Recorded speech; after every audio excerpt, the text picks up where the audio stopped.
Another thing that we believe you need to invest in is people, period. And as we're working to benefit the environment, to improve it, I mean, who's going to do it? It's going to be people. You know, it's like people are just one part of this ecosystem that we're living. Many of us like to think that if it's bigger than we, and we're better than it, and we're supposed to just control it.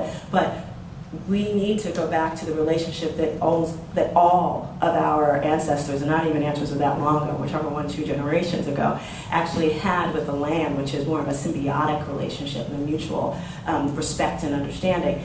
And so we believe that you have to nurture the environment in order for it to nurture you back. And so what's the best way to do that? Actually helping people have a personal and financial stake in it. So we created a program called BEST, which stands for Bronx Environmental Stewardship Training, which trains people in the fields of any kind of ecological restoration, from urban forestry management to green roof installation to cleaning up contaminated land safely for future redevelopment.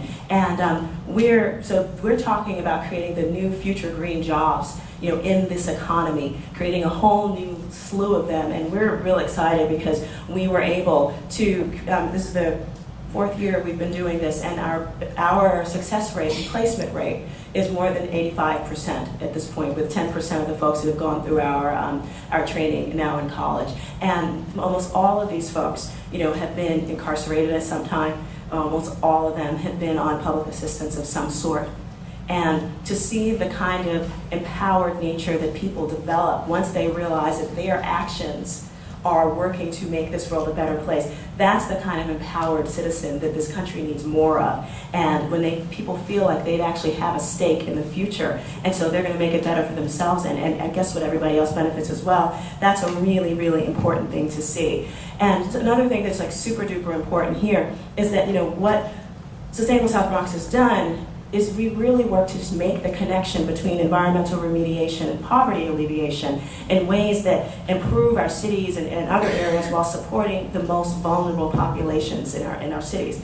I'm sure many folks have heard of the term broken windows, that theory that was implemented in some cases incredibly problematically by Giuliani's administration, which states, and it really simply states, that vandalism and other minor infractions of the law are precursors to larger problems and must be addressed immediately in order to prevent much greater disorder.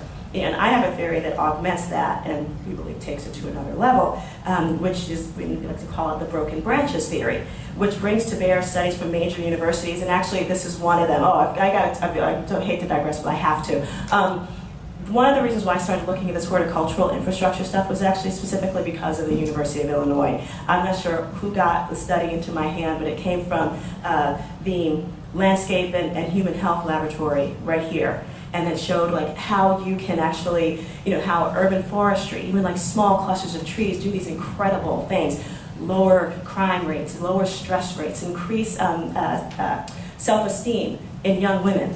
You know, definitely the improvement of property values and all that kind of stuff. And I was just like, oh, trees do all that, and since we didn't have any really growing up in my neighborhood, like I had no clue, but I was like, well, since a great university says that, I should believe it. And it really did inform like the beginning part of my work. So if no other reason, I love University of Illinois for that reason, so thank you very much. And but it really did help to think about this whole broken branches theory, because again, in places that had less horticultural infrastructure, the bad things in society just kind of like went on up. So if all you're doing is plant a couple trees here and there and it has these kind of effects, why don't we do a heck of a lot more? That's the broken branches theory, you know, which brings to bear all the studies from major universities and the practical experience of Sustainable South Bronx and other examples that to fix perennial health, social, and economic problems, if you train and employ local residents to assume those professional horticultural responsibilities and stewardship roles, that poorly maintained or non-existent urban greenery will soon be seen as a liability.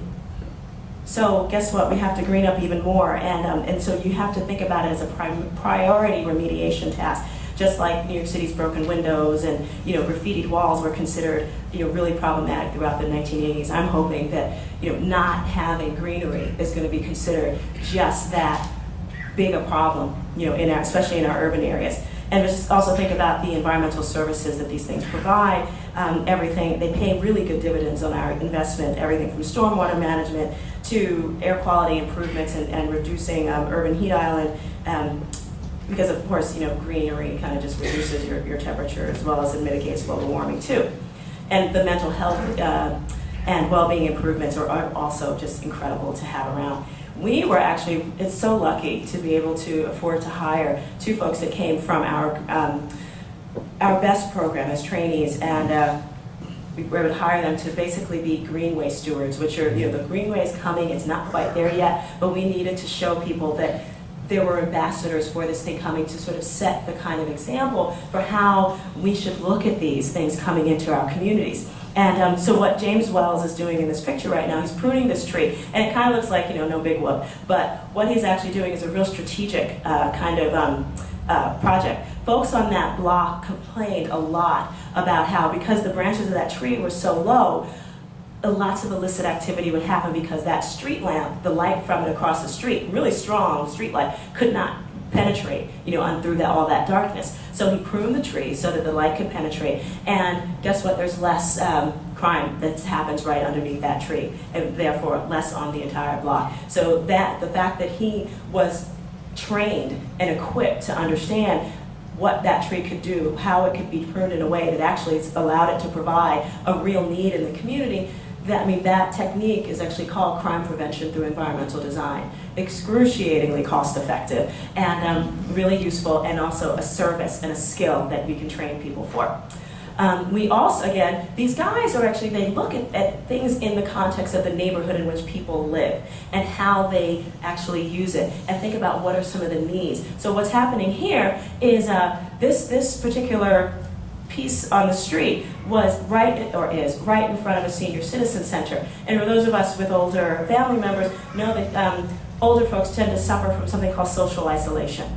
And you want to create opportunities for them to get outside, as much as possible, be an active part of the community. So creating these little, seating areas alongside a tree guard was a real easy way to encourage people to be, the older folks to be out there so they could actually have eyes on the street, which is another, everybody knows Janker Jacobs at this point, another easy way, to provide a much more safer, more hospitable place for it to be around. Again, costs pennies on the dollar when it gets right down to it, but an incredibly effective tool for helping make communities feel very, very safe. Oh, we also did get, although we got the money to actually create the park, we didn't get any money to actually publicize it. Oh, and the park, the initial park that I spearheaded was the first waterfront park our community's had in 60 years. So we were not used to the idea of parks anywhere in our community. So creating a sort of a wayfinding tool to make sure that people could get there was something that we had to do incredibly cheaply. So painting this green line, down the street was a real simple way to make sure that people knew that there was something going on. And again, there is that, that human beings, if they see a path, they will follow it before they even know what's going on. And it generated more than enough buzz in the neighborhood that the great things were going on. Oh, and we also did an anti-poop campaign, because again, folks, because we had very little garbage cans in the neighborhood too. They didn't really know, but we just sort of used it as a public education campaign. We found out people actually wanted these in front of their homes, which I thought was a really cute thing.